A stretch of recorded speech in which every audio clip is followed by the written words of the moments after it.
Prayer చేసుకుందాం. పరిశుద్ధుడా, విమోచకుడాని పరిశుద్ధమైన నామాన్ని బట్టి వందనాలు చెల్లించుకుంటున్నాను తండ్రి. ప్రభా, రాత్రంతే మాకు సుఖమైన నిద్ర ఇచ్చిన వందనాలు. ఉదయకాలంలో ప్రభా నీ పాద సన్నిధికి వచ్చటకు బలపరుస్తున్నందుకు వందనాలు. నీ వాక్యం చదువుతుండగా ప్రభా మాతో మాట్లాడండి. నీ స్వరం వినిపించండి, సన్నిధి ఉంచమని యేసు నామములో స్తుతించి ప్రార్థించి వేడుకుంటున్నాను తండ్రి. కీర్తనలు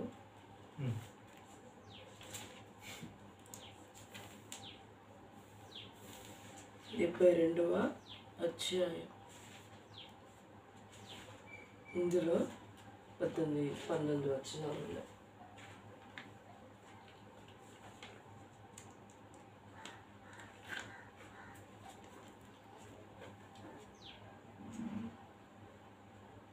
దేవా, రాజునకు నీ న్యాయ విధులను, రాజకుమారునికి నీ నీతిని తెలియజేయము.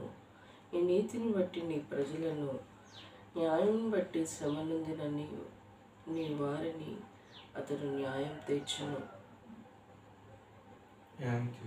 నీతిని బట్టి పర్వతములను, చిన్న కొండలను, ప్రజలను నెమ్మది పుట్టించును. ప్రజలలో శ్రమ పొందిన వారికి అతడు న్యాయం తీర్చును. బీదల పిల్లలను రక్షించి బాధ పెట్టి వారిని నలగొట్టును. సూర్యుడు నిలిచినంత కాలము, చంద్రుడు నిలిచినంత కాలము తరములన్నింటను జనులు దాన్ని అందు భయభక్తులు కలిగి ఉందరు.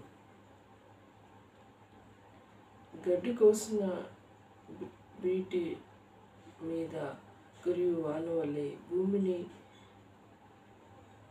తడుపు మంచు వర్షం వల్లే అతడు నిజము చేయును.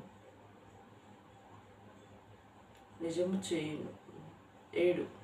అతని దినములలో నీతిమంతులు వర్తిల్లారు. చంద్రుడు లేకపో వరకు క్షేమాభివృద్ధి కలుగదు. సముద్రం నుండి సముద్రం వరకు, యూఫ్రటీస్ నది మొదలుకొని భూదిగంతరం వరకు అతడు రాజ్యం చేయును. అరణ్య వాసులు అతనికి లోబడుదురు. అతని శత్రువులు మన్ను నాకెదరు. తర్షీసు రాజు ద్వీపతుల రాజులు కన్నపము చెల్లించేదరు. షేబా రాజులను కానుకలను తీసుకొని వచ్చేదరు. అందరూ అతనికి నమస్కారం చేసేదారు. అన్యజనులందరూ అతన్ని సేవించేదారు. దరిద్రులు మొరపెట్టగా అతడు వారిని విడిపించును. దీనులను, విధవరాలను అతడు నిరపరాధులను అతడు విడిపించును. నిరుపేదలందున బీదలందున అతడు కనికరించును. బీదలను ప్రాణాలను అతన్ని రక్షించును. కపట బలాత్కారం నుండి అతడు వారిని ప్రాణము విమోచించును. వారి ప్రాణము అతని దృష్టికి ప్రియముగా ఉండును. అతడు చిరంజీవగు సేబు బంగారం అతనికి ఇవ్వబడును. అతని క్షేమమునకై ఆ జనులు నిత్యము ప్రార్థన చేయుదురు. దినమంతయు అతన్ని పొగడుదురు. దేశంలో పర్వతము శిఖరం మీద సస్య సమృద్ధి కలుగును. దాని పంట లెబానోను వృక్షం వలె తాండవచుండును. నేల మీది పచ్చిక వలె పట్టణము తేజరిల్లును. అతని పేరు నిత్యము నిలుచును. అతడు నామము సూర్యుడినంత కాలము చిగురించుచుండును. అతని బట్టి మనుషులందరూ దీవించబడుదురు. అన్యజనులందరూ అతడు ధన్యుడని చెప్పుకుందురు. దేవుడిని యెహోవా, ఇశ్రాయేలు యొక్క దేవుడు స్తుతింపబడును గాక. ఆయన మాత్రమే ఆశ్చర్యకార్యం చేయువాడు. ఆయన మహిమగల నామము నిత్యము స్తుతించబడును గాక. సర్వభూమియు ఆయన మహిమతో నిండి ఉండును గాక. ఆమేన్, ఆమేన్. యెషయా కుమారుడగు దావీదు ప్రార్థన ముగిసెను. దేవుడు మరి దావీదు ప్రార్థన ముగిసింది.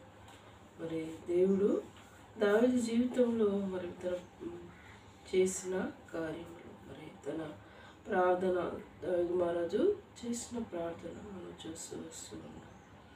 మన జీవితంలో కూడా మరి ఎన్ని 12, 13, 14 వరకు అవి చూస్తే దరిద్రులు మొరపెట్టగా అతడు వారిని విడిపించును, దీనులకు నిరపరాధులకు అతడు విడిపించెదరు. నిరుపేదలందరినీ బీదలందును అతని కనికరపడను, బీదలైన ప్రాణమును అతన్ని రక్షించును.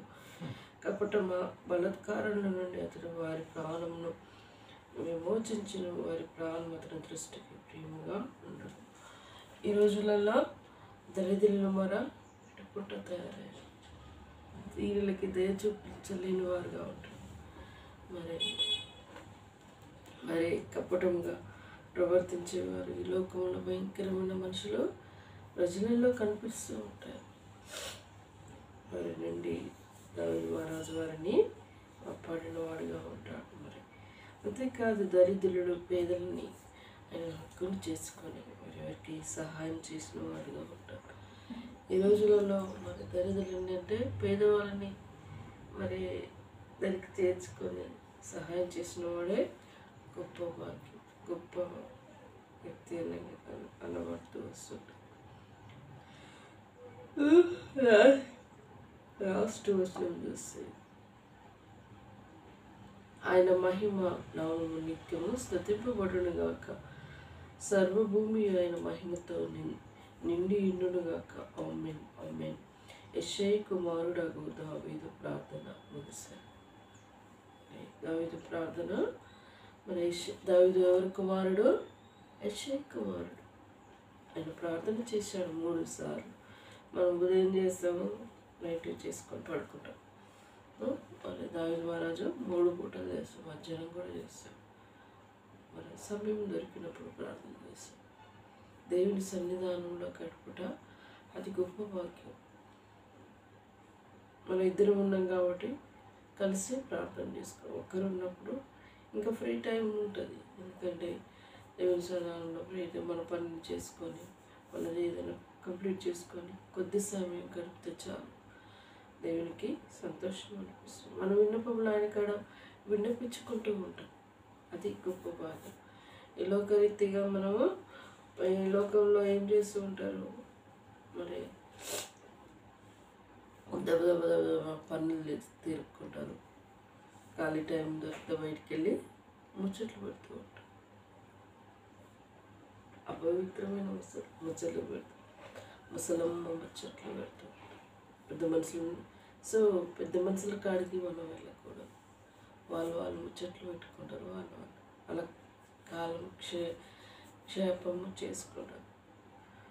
మన ముసలమ్మ ముచ్చట్లు వయసులో ఉంటారు, కొందరు ముసలమ్మ ముచ్చట్లు మాట్లాడుకుంటారు, వీళ్ళ ముచ్చట్లు వాళ్ళ ముచ్చట్లు అయినా మాట్లాడుకునే వాళ్ళు ఈ పని గమని చేసుకొని సపోర్ట్ చెప్పుకుంటే అయిపోతుంది. వీళ్ళ ముచ్చట్లు వాళ్ళ ముచ్చట్లు వీళ్ళు ఒప్పుకోలు అనుకుంటారు. పవిత్రమైన ముసలమ్మ ముచ్చట్లు ఇద్దరున్న కాడకి అయ్యే వస్తాయి, అందుకోసమే ఆ ముచ్చట్లు అవసరం. ఒక దేవుని సన్నిధానం గడపడం, ఒక గుణవత్తైన స్త్రీకి లక్షణాలు ఏంటి? గృహిణి అయితే పెద్దల గాఢంలో వేసి తన ఇంటి వారికి భోజనం సిద్ధపరుస్తుంది, ఏదైనా పనులు ఉంటే చేసుకుంటుంది, మరి తన ఇంటి కోసం ప్రయాసపడుతుంది, ఇతరుల కోసం ఆలోచించాలి, ఇతరుల ఇతరుల గురించి వ్యర్థంగా మాట్లాడు. అంతేకాదు ఆమెకు ఎన్ని గుణ లక్షణాలు ఉన్నాయి, బీదవారిని కనికరిస్తుందట, గుమ్మం కాడికి ఎవరైనా వస్తే అడిగిన వరకు లేదనుకుంటే ఇచ్చి పంపిస్తుందట. అంతేకాదు కూడబెట్టుకున్న ద్రవ్యంతో పొలాలు ఉంటుందట. అంతేకాదు ఇంకా ఆమె చేసిన పనులు ఇక తన పిల్లలు ధన్యురాలని పిలువబడుతుంది. అమ్మ వాళ్ళందరికంటే నువ్వు మించిన దాన్ని తల్లి చెప్పుకుంటూ వస్తుంటారు, తల్లి గురించి పిల్లలు చెప్పుకుంటూ వస్తుంటారట. ఇదంతా ఆమె దీపము చీకటి ఎప్పటికీ ఆరిపోదట. ఇలా దేవుడు చెప్పుకుంటూ వస్తూ ఉన్నాడు. ఒక్కొక్క గుణవతికి ఉన్న లక్షణం.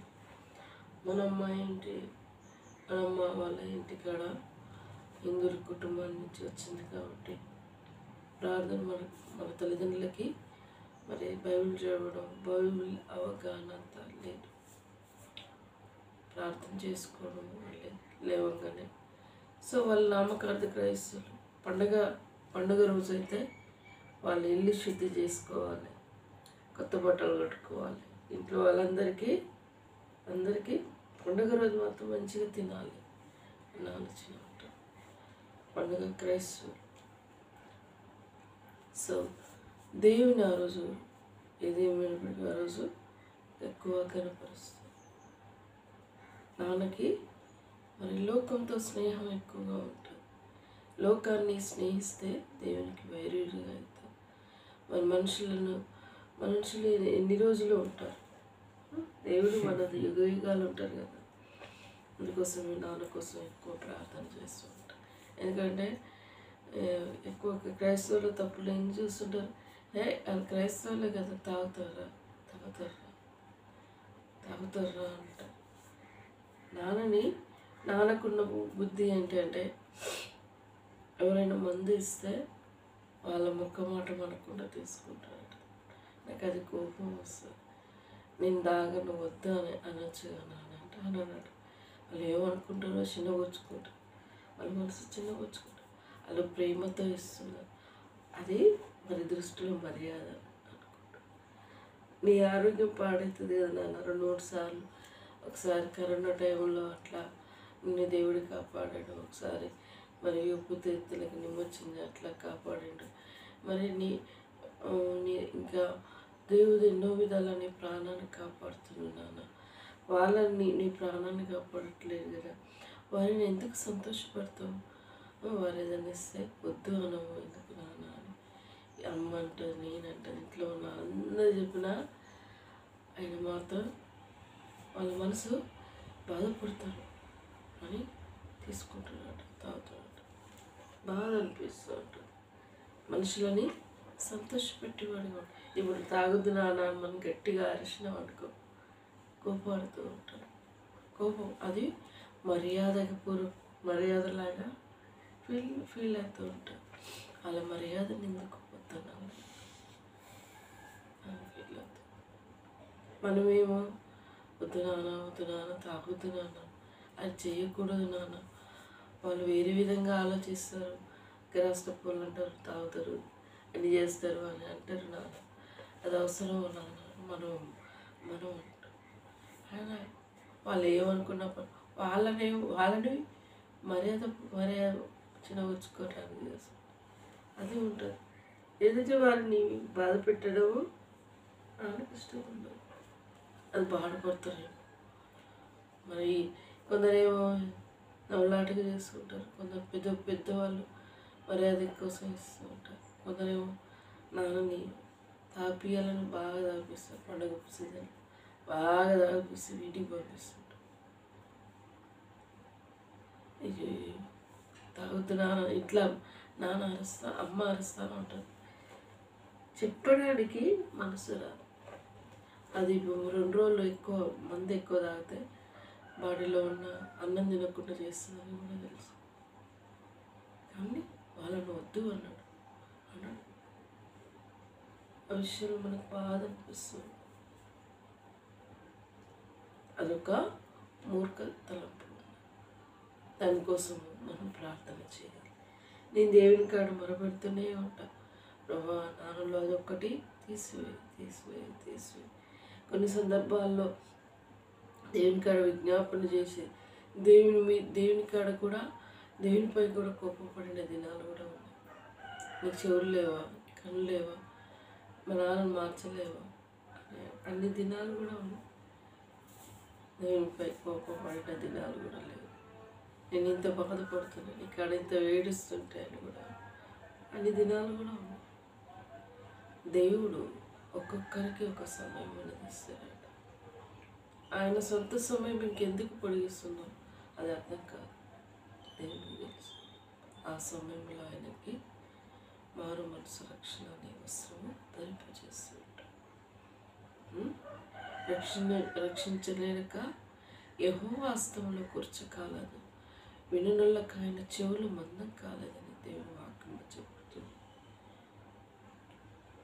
దేవుడు వింటున్నాడు, మన ఓపికకి పరీక్షిస్తూ ఉంటాడు. పరీక్షలో విజయం పొందాలి.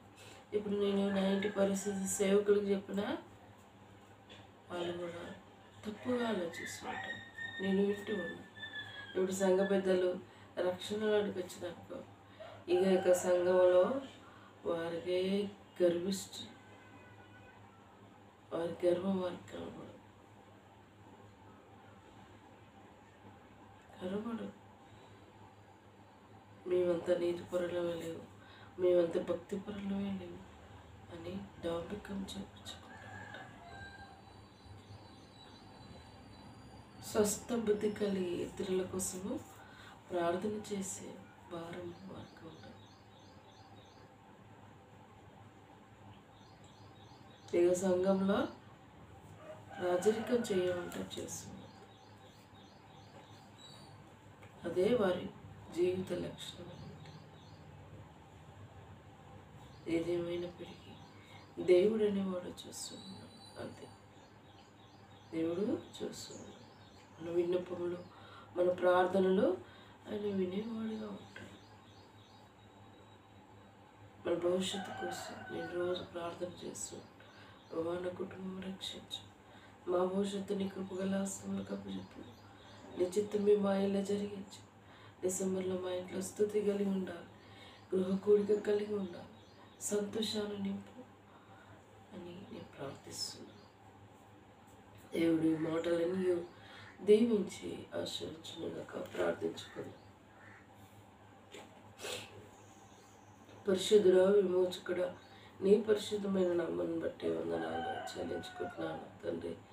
అయ్యా, మరి దావీదు మహారాజు జీవితంలో వినులక మరి దేవా, ఆయన తన బీదలన్నీ కనికరించిన వాడుగా ఉన్నాడు. మరి వారి సహాయం చేసిన వాడుగా ఉన్నాడు. ప్రభా, మనది కాదు, దావీదు మహారాజు జీవితంలో ఎన్నో అనుభవాలు గుండా వెళ్ళాడు. ప్రభా, దేవానికి మా జీవితంలో కూడా ఎన్నో పరిస్థితులు గుండా మేము వెళ్ళాల్సి వస్తుంది. నేను రక్షింపు నేరిక నీ హస్తంలో రుచి కాలేదు, వినులకు నీ చెవులు మందం కాలేదేసే. మా అమ్మను వింటున్నది కొన్నాను.